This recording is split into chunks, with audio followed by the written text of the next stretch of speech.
Okay, these are your leg up quad rocks.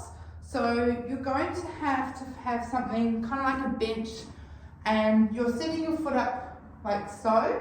Now, ideally you have it so your sort of foot is able to hang over the back, but sometimes that's not always the case.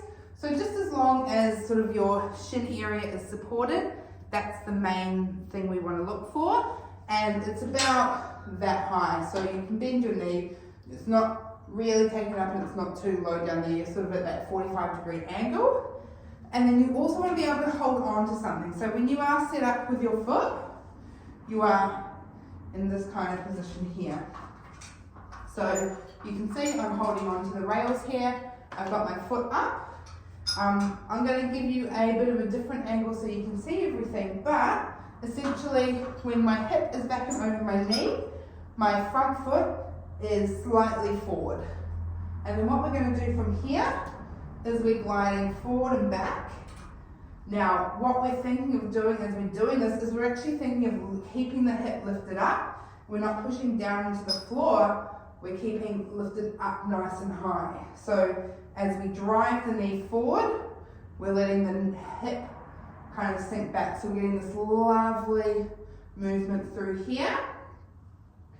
While we're doing this, our front leg, we're also thinking about that instep squishing down to the floor and then recovering back up again. So we've got a few different movements happening here.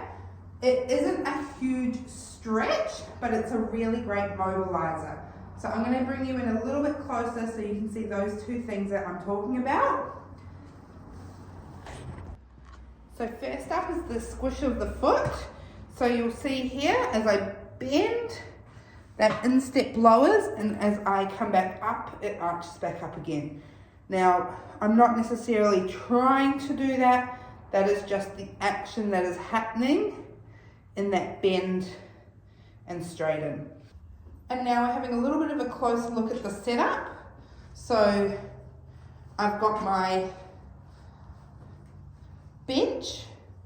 I'm back with my hip over my knee to start with. I'm holding on to something, and then that foot has come forward slightly.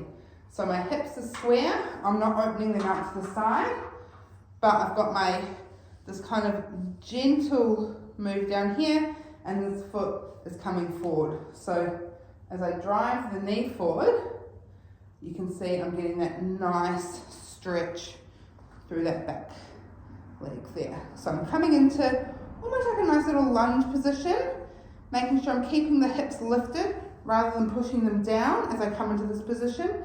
They're sort of like scooping up that way.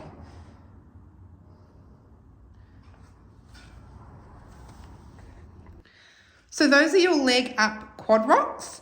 You want to find a bench or similar that is the correct height. You want to have something that you're going to hold on to, and then you're gliding and drifting forward and back in that beautiful lunge position.